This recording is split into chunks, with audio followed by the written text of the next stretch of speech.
Hello friends, welcome to Jurist Lens. Today I am going to discuss about natural law school. According to natural law school, law is a dictate of reason. The term reason refers to rational thought, logical thinking, or the capacity to make judgments based on principles of fairness, justice, and human understanding. Now let's focus on what is human reason. According to natural law, human beings have a natural right to life, which is recognized through human reason. This principle suggests that it is unjust for anyone to take the life of another, which is why murder is prohibited by law in almost all societies. The concept of self-defense is a reflection of this natural right. People can lawfully protect their own lives using reasonable force because it aligns with the natural law principle that the right to life is inherent and must be protected. Human reason dictates that everyone, regardless of status or wealth, should be subject to the same laws and enjoy equal protection.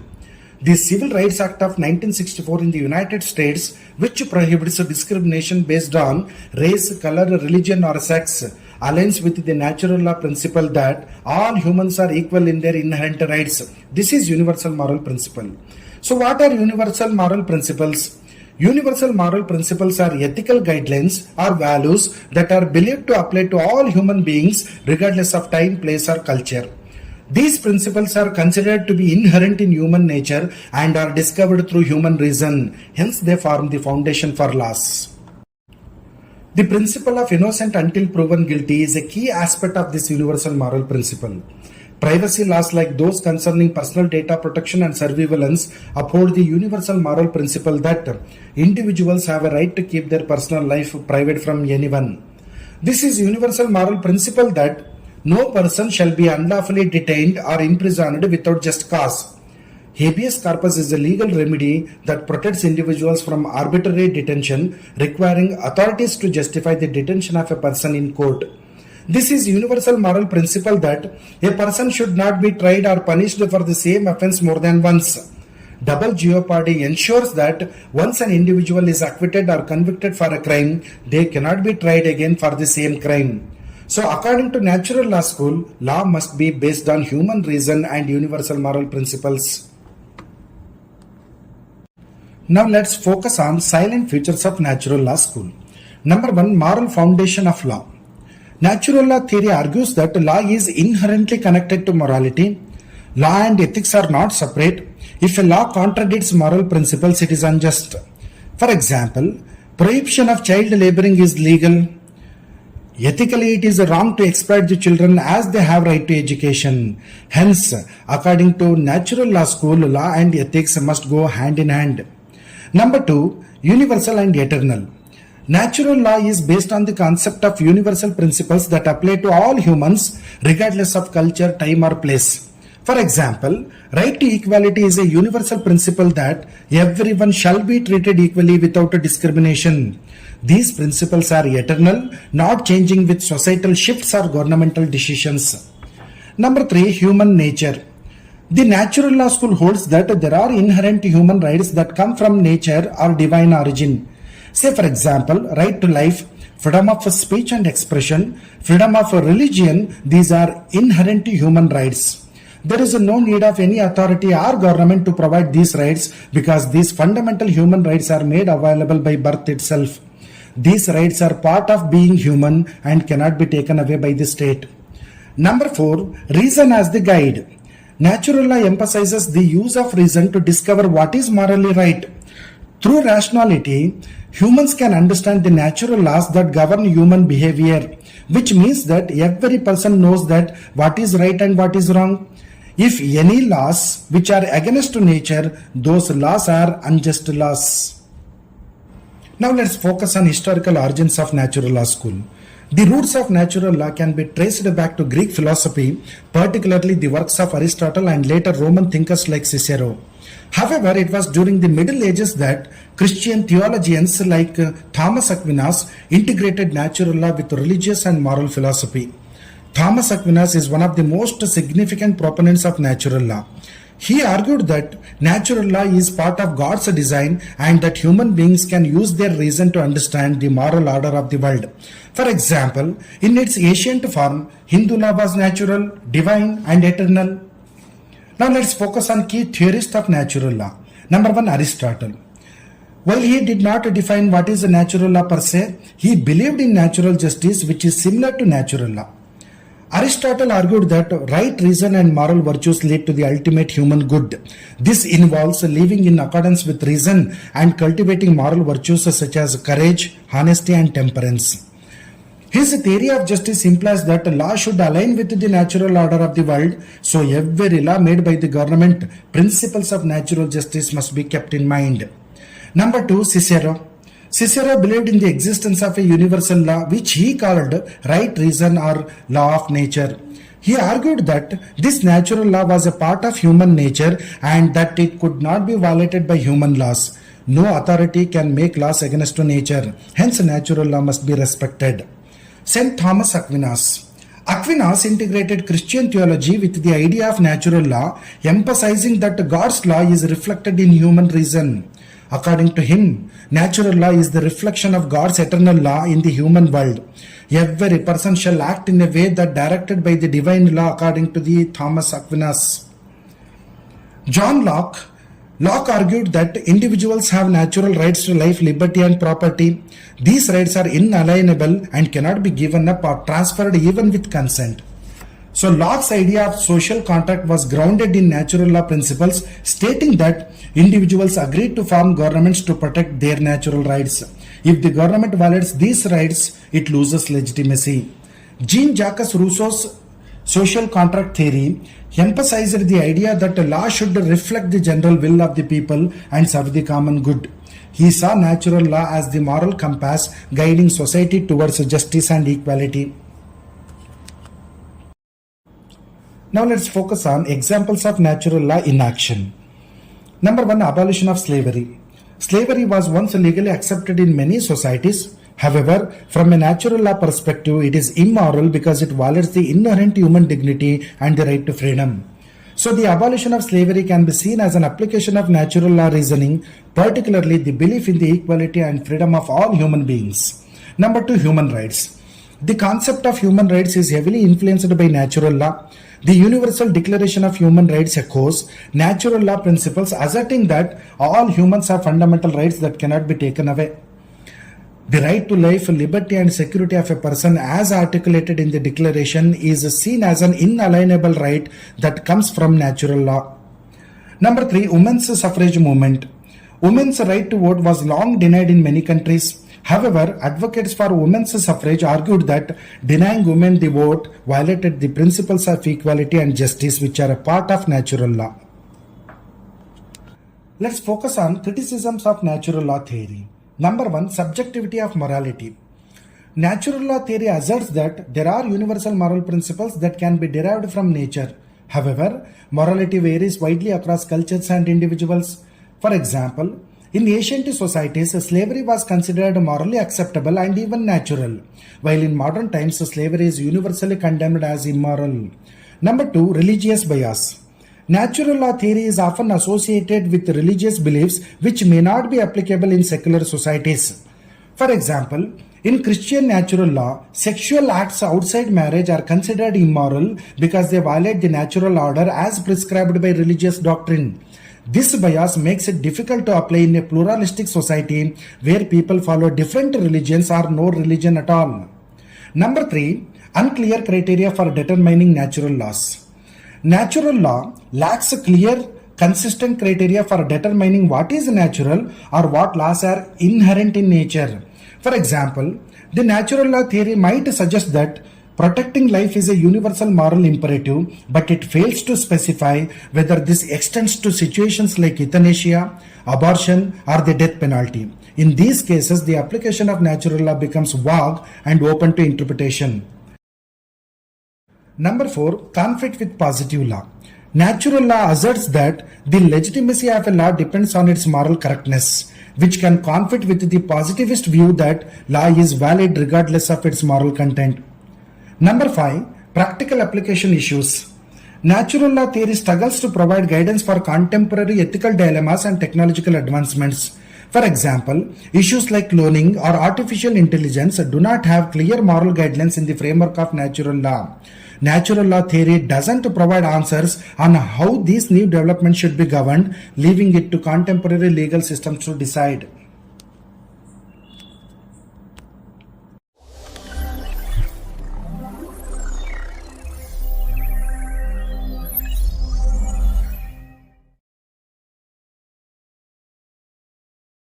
Now let's focus on Sociological School of Law. Now let's start. According to Sociological School, law is social engineering. The father of this school is Roscoe Pound. He states that law is a tool to shape and improve society. According to Roscoe Pound, law is to organize and direct social behavior for achieving the ends of justice. Pound says that law is a deliberate attempt to shape society structures, relationships, and institutions to meet the needs of individuals and society as a whole. Here, the word social engineering refers to the purposeful use of laws to influence and shape the way of people behave, interact, and live together within a society. Dear friends, as you know, law resolves conflicts, protects rights, and creates a system for social order. Just like an engineer shapes raw materials to create a useful structure, lawmakers design laws to guide human behavior in a way that benefits society. For example, environmental regulations such as laws that limit pollution or set standards for waste management are examples of law being used as a social engineering. These laws are designed to protect the environment, ensure public health, and promote sustainable development. By enforcing regulations on industries, governments can ensure that businesses act responsibly and that environmental harm is minimized. These laws are crafted to guide behavior to benefit the collective good of society, ensuring clean air, water, and land for future generations.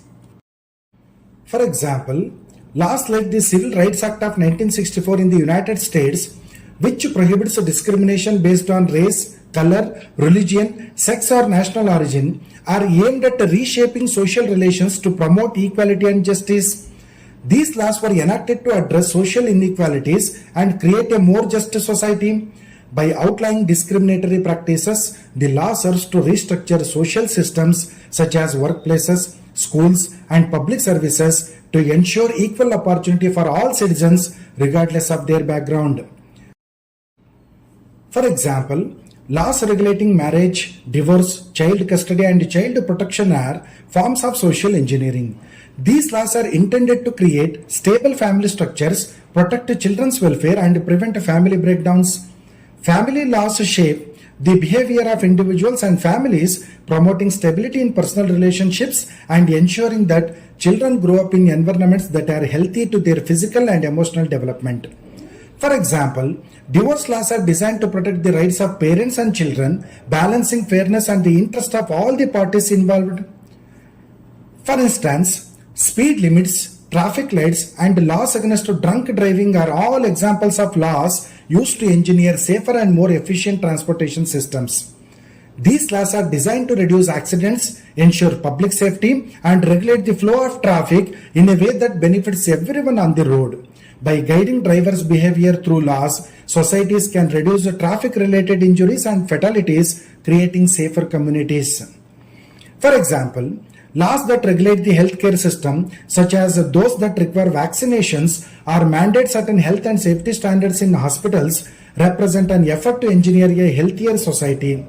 By ensuring that medical practices and healthcare facilities adhere to certain standards, these laws protect the public from preventable diseases and improve overall public health. Now let's focus on the concept of social engineering. Dear friends, as you know, man is a social animal and society is needed to live life. Thus, a group of individuals forms a society. Society has become an indispensable condition for human life to develop its personality. Therefore, society and human life always go hand in hand.